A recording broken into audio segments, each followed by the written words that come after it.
After Mom gets discharged, I'm counting on you to take care of her. What? You're going to be the one taking care of her. It's obvious. We're family. He threatened me with divorce papers when I refused to take care for my mother-in-law. Do you want to be a poor single mom?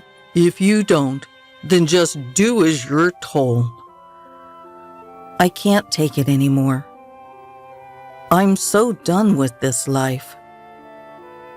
Just watch it. I'll make you regret this for sure. My name is Catherine. I'm 43. I live with my husband Bob and our high school-aged daughter Emma. We get by on Bob's salary and the part-time work I do to support our family. We're not rich by any means, but we have a reasonably good life. Then one day, the worst thing happened. Catherine, it looks like Mom has collapsed and has been taken to the hospital. Your mom? My mother-in-law lives alone at home, but she's spry for her age. Apparently, she hurt her back in an accident while she was out shopping and now has to stay in the hospital for a while. Anyway, it's good that her life's not in danger. I'll go check on her at the hospital tomorrow. All right, take care. Aren't you coming? Why would I? Right. Okay, I'll go alone. Please send my regards to your mom. Why I don't visit my mother-in-law in the hospital? That's because I've cut ties with her. I've been married to Bob for 20 years. Since the beginning, my mother-in-law has detested me and has gone out of her way to make life difficult. You're really inefficient, aren't you, Catherine? You're not suitable for my son. I wish he had a better wife. I never imagined you'd be this useless.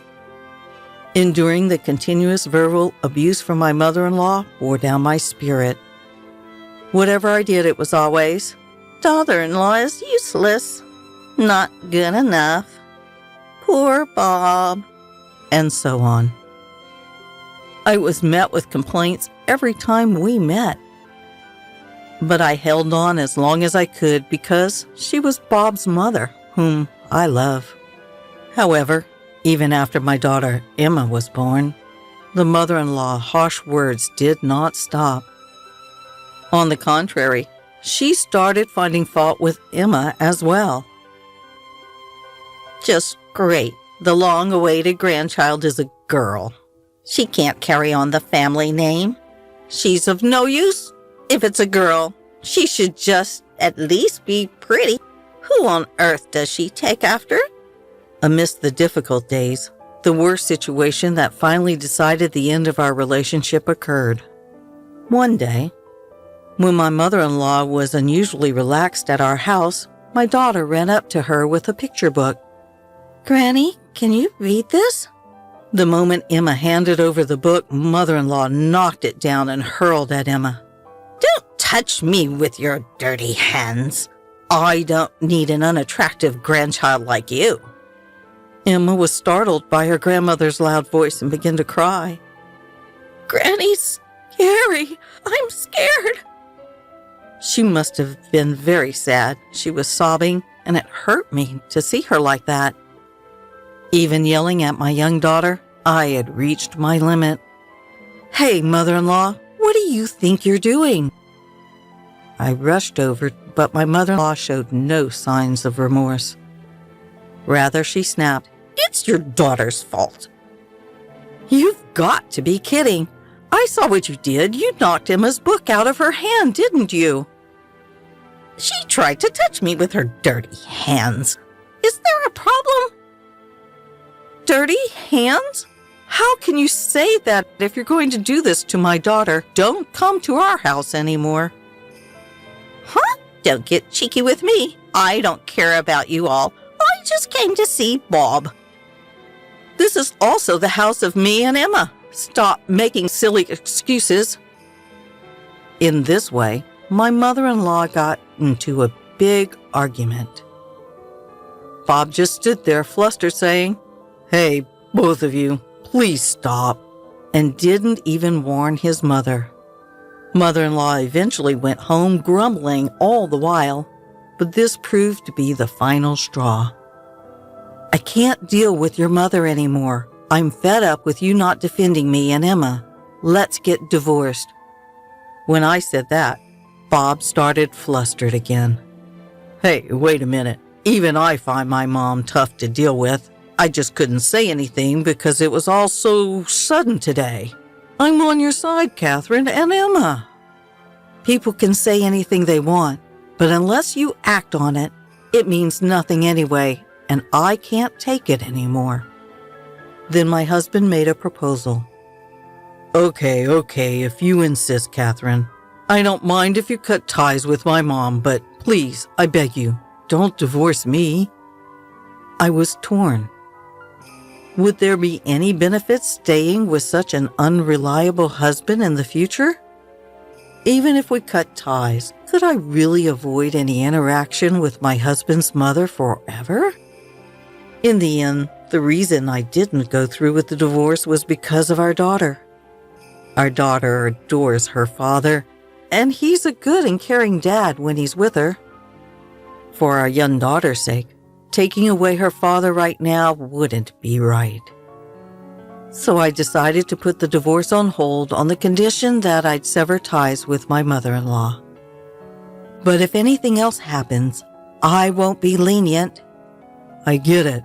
I'll talk to my mom too." And with that, we reached an agreement, and I severed ties with my mother-in-law. I'll never let my daughter meet her grandmother again. That was a condition of our reconciliation. After 10 years, I can't forget what my mother-in-law did. As for visiting her, that's out of the question. Frankly, what happens to my mother-in-law isn't my business. A few days later, my husband came to me with a serious look on his face. "Catherine, I need to talk." "What is it?" My husband looked awkward in response to my question. "It's about my mom. Apparently, she'll need care after she's discharged." "So what?" "It'll cost a lot if she goes to a facility, right? So I was thinking we should take care of her at home." "Oh, that's impressive. Good luck." "No, not me. You." "What? What is he talking about?" "What? You're not seriously. You know that my mother's in a bad way, right, Catherine?" "So what? You know I've cut off all ties with your mother, right?" He fell silent. The fact that he even suggested this was beyond my comprehension. To avoid any unwarranted expectations, I laid it out for him clearly. "Look, I have a job too, you know, and there's no way I can take on the responsibility of caring for your mother." "But you're just working part-time, right? Surely you can find some time to take care of my mother." "If that's what you think, then I'll just talk to my boss about switching to full-time. How about that?" There was no point in dragging out the conversation. My feelings weren't going to change, and his timid demeanor was only annoying me. Although he looked like he wanted to say something, I naturally ignored him. The next day, it seemed he'd spoken to his mother in the hospital as she called me. "Excuse me, Catherine? What on earth are you thinking, refusing to care for your own mother-in-law?" Yes, I refused. Is there a problem? Her bizarre shriek came through the phone when faced with my calm response. "A problem? Don't be ridiculous. How dare you refuse to care for me in my time of need?" "Of course, I've cut you off, remember? You're not even my mother-in-law to me anymore. I have no desire to help you with your care." "What did you just say? How dare you, you impertinent child. Absolutely will not tolerate this refusal." To be honest, I considered just hanging up on her. It was a hassle. But if I didn't firmly reject her now, she'd probably just keep calling. I was prepared to settle this today, so I faced off with my mother-in-law. Do you remember why I cut you off in the first place, mother-in-law? What do you mean? Are you implying I've done something wrong? Have you already forgotten? Because of your insidious bullying and your appalling attitude towards my daughter, my husband also agreed to this decision. Goodbye. Wait, hold on. With no further discussion, I ended the call and promptly blocked her number. A few days later, Bob tried to bring up the topic again. Hey, about my mom. Again. I couldn't hide my irritation as I responded. Just so we're clear, I have absolutely no sympathy for my mother-in-law, no matter what happens to her. I've told you again and again that I won't provide care, right? Unexpectedly, her normally compliant husband shot back without hesitation. No, you're going to take care of my mom. Count on it. What? What does he mean? I've repeatedly stated that I don't want to have anything to do with my estranged mother-in-law. Is he like a chicken, forgetting everything after taking 3 steps? Count on it is not the response, right? I said I won't provide care, remember? I fired back defiantly, but my husband is different today. No matter how much I argue, he persistently pushes back. The heated argument I had with my mother-in-law on the phone days ago came to mind. Probably my mother-in-law had given him a piece of her mind afterward. Anyway, you're going to take care of my mom. It's obvious, isn't it? What? Former family, right? Remember, it was your idea to cut ties with your mother. That was then. My mom is now weak, and it's a different situation. She's not as energetic as she was after hospitalization, yet you're still talking like a child. Childish? Me? The reason we're in this situation is because of that damn mother-in-law's childish harassment. And according to the conversation on the phone, your mother-in-law seemed pretty lively, didn't she? And even my husband repeatedly demands I take care of his mother. I'm not going to back down. No matter what you say, I can't do what I can't do. And if it's that important to you, you can do it yourself. At that, her husband silently handed her a sheet of paper. What's this? Can't you tell?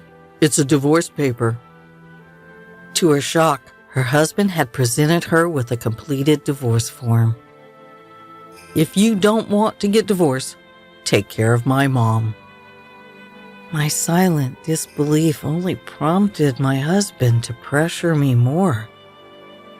You'd be in trouble if we divorced now, right? Emma will be a college student next year. You, just a part-timer, can't possibly survive if you divorce me now, right? If you don't like it, just do as you're told. The man who didn't consider my feelings using our daughter as leverage to threaten me? I just can't continue being married to someone like this. It's impossible. The moment I was convinced of this, I felt my feelings for my husband quickly disappear. I'm going to end this. That's what I thought. Hey, are you even listening? You were all fired up just a moment ago. Now that divorce is a reality, are you scared? My husband looks down at me laughing. My daughter came into the room, probably hearing us arguing. Hey, I heard raised voices. What's going on? Then my husband started a tirade on Emma too. Oh, you're just in time. You'll be helping with your grandmother's care too. What? Why me? It's obvious, isn't it? She's your beloved grandma. You could at least help with the caregiving. I can't believe that they would impose my mother-in-law's care on my daughter without a second thought. I was so pissed off that I signed the divorce papers as fast as I could. What are you doing, Catherine? Isn't it obvious? I'm signing the divorce papers. I'll go submit them once I'm done. Perhaps he hadn't expected me to agree to the divorce so easily. Bob started to panic. Hey, enough already. Did you even listen to me? You're going to be the one who's going to have a hard time if we get divorced. I don't care. Compared to staying involved with you, any hardship seems bearable. With divorce papers in hand, I began to prepare to leave. Then, perhaps numb to the situation, my husband takes the final step. Are you sure about this? If we divorce, you'll have to give up Emma. I'm warning you, I'll get custody. You'll never see our daughter again. A husband who has no doubt in his mind that he's superior to his wife. Truly, how stupid can he be? Even if we get divorced, I will not give up my daughter. I will do whatever it takes to provide for my daughter at all cost. I will get custody of Emma. Shut up. Considering our financial situations, it's natural that I get her. You won't see our daughter again. Tough luck. At that moment, Emma, who had been quietly listening, chimed in. What are you talking about? I'm going with Mom. Huh? At Emma's words, Bob stood there dumbstruck. What are you saying? If you follow your mother, Catherine, you'll only face hardship. I don't care. It's better than being with you, Dad. I would never want to take care of Grandma. That's right. My daughter had not forgotten what my mother-in-law had done to her in the past. I really hate Grandma for bullying Mom. I'm also disgusted with you, Dad, for not helping my mom. I don't care about the money. I'm going to live with Mom. At my daughter's words, a surge of indescribable emotion wells up within me. I had hoped she would choose to come with me, but I never imagined that she thought it through so much. My husband, looking quite pathetic, started trying to persuade us to stay. Wait, just a second, wait. If you two are gone, who's gonna take care of the house? Why don't you do it yourself, Dad? My daughter responded with a smirk. You can take care of Grandma, do all the housework, all by yourself. That's impossible. I have a job, you know. So what? Mom has been working, doing house chores, and you want her to take care of Grandma on top of that? Expecting others to do what you won't do yourself? That's ridiculous. So out of touch. My daughter gave my husband a thorough tongue lashing, leaving him completely stunned. Eventually, he resorted to his usual tactic of crying to win us over. Why are you guys blaming me so much? I just asked for a little help with the caregiving. There was a time when we might have let it slide, but neither my daughter nor I have that kind of patience anymore. Looking at my crying husband, all we could do was shake our heads in disbelief. Let's go, Mom. Let's hurry up and pack our things. Right. My daughter and I each packed our belongings, took the divorce papers, and left the house. My husband kept crying, trying to stop us until the last moment, but of course, we ignored him completely. We submitted the divorce papers at the city hall, and our divorce was finalized. My daughter and I decided to live at my parents' house for a while. By the way, my family runs a flower shop. Right now, I am working part-time and helping out with the family's flower shop, trying to save money for my daughter's college tuition. My husband continued to contact me persistently, even after that. Mom is throwing stuff at me. Help me. I can't handle it anymore on my own. Please come back." Since he was so annoying, I blocked his contact. Living with my ill-tempered mother-in-law every day must be quite a struggle, and it seems that my husband is having to care for her day and night without any sleep. Finally, my company has moved to shorter working hours and my paycheck seems to be barely scraping by. If I had known it would come to this, I should have done whatever it took to put my mother-in-law into a facility. Well, it's too late to talk about what I should have done now. Besides, thanks to my husband making a fuss about caregiving, I'm able to spend these days with my daughter. I guess I should thank him for that bit. From now on, I want to live each day in cooperation with my cherished family.